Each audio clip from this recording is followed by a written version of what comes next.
ইসলামের ইতিহাসে এমন কিছু মনীষী আছেন যাদের অবদান যুগে যুগে আলো ছড়িয়েছে।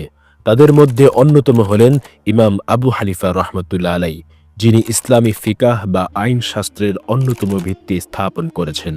তার জীবন ছিল জ্ঞান, ধৈর্য, ন্যায়পরায়ণতা ও ত্যাগের এক উজ্জ্বল দৃষ্টান্ত। চলুন আমরা ফিরে যাই সেই সোনালী সময়ে, যখন এক শিশুর জন্ম হয়েছিল, যে একদিন বিশ্বের অন্যতম শ্রেষ্ঠ আলেমে পরিণত হয়েছে। জন্ম ও শৈশব। ইমাম আবু হানিফার প্রকৃত নাম ছিল নোমান ইবনে সাবেত। তিনি জন্মগ্রহণ করেন ৮০ হিজরি ৬৯৯ খ্রিস্টাব্দ সালে ইরাকের বিখ্যাত শহর কুফায়।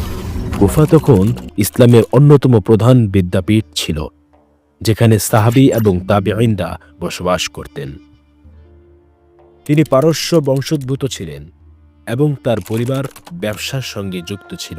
তার পিতা সাবেত রহমতুল্লাহ আলাই একজন সৎ ব্যবসায়ী ছিলেন, যিনি ইসলামের প্রতি গভীর শ্রদ্ধাশীল ছিলেন। ছোটবেলা থেকেই নোমান ইবনে সাবেত ছিলেন অসম্ভব স্মার্ট, মেধাবী ও বিশ্লেষণী চিন্তার অধিকারী।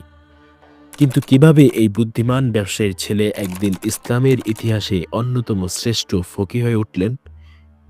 জ্ঞান অর্জনের পথে যাত্রা।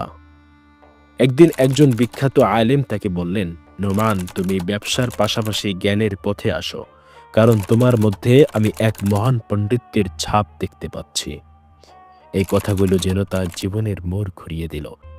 তিনি তখন থেকে ইসলামী জ্ঞান অর্জনে মনোনিবেশ করলেন এবং কুফার সবচেয়ে বিখ্যাত ফকিহ ইমাম মুহাম্মদ ইবনে আবি সুলাইমানের কাছে ফিকাহ, ইসলামী আইনশাস্ত্র শেখা শুরু করলেন। তিনি শুধু ফিকাহ শিখেননি, বরং হাদিস, কোরআনের তাফসির, যুক্তিবিদ্যাও শিখেছেন। 18 বছর ধরে তিনি ইমাম হাম্মাদের সান্নিধ্য থেকে ফিকার উপর গভীর গবেষণা করেন।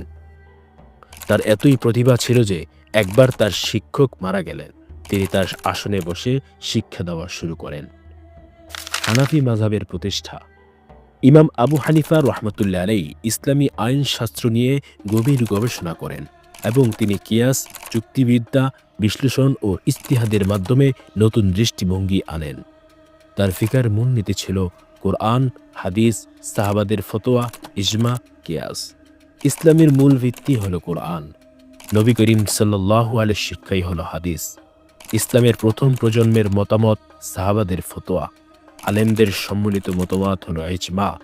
যদি কোনো বিষয় কোরআন হাদিসে সরাসরি না পাওয়া যায়, তবে যৌক্তিক বিশ্লেষণ করে সিদ্ধান্ত নেওয়া হল কিয়াস। এ কারণে হানাফি মাযহাব সাধারণ জনগণের জন্য সহজবোধ এবং বাস্তবমুখী হয়ে ওঠে। শাসকদের সঙ্গে দ্বন্দ্ব ও কারাবরণ।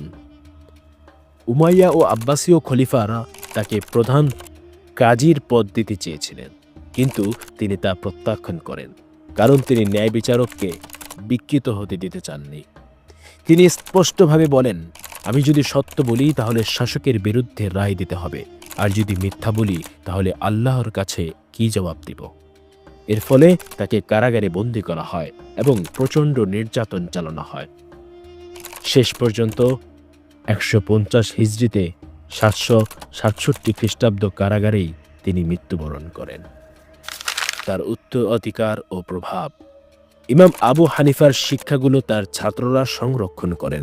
তার প্রধান ছাত্ররা হলেন ইমাম আবু ইউসুফ রহমতুল্লাহ আলাই এবং ইমাম মুহাম্মদ রহমতুল্লাহ আলাই। ইমাম আবু ইউসুফ রহমতুল্লাহ আলাই, যিনি পরবর্তীতে প্রধান কাজী হন, এবং ইমাম মুহাম্মদ রহমতুল্লাহ আলাই, যিনি হানাফি ফিকাহ সংকলন করেন। আজও বিশ্বের কোটি কোটি মানুষ হানাফি মাযহাব অনুসরণ করে। ইমাম আবু হানিফা রহমতুল্লাহ আলাইয়ের জীবন আমাদের শেখায় যে সত্যের পথে অবিচল থাকতে হবে, জ্ঞানের প্রতি শ্রদ্ধাশীল হতে হবে এবং অন্যায়ের বিরুদ্ধে রুখে দাঁড়াতে হবে। আজও তার শিক্ষা ইসলামের আলো ছড়াচ্ছে।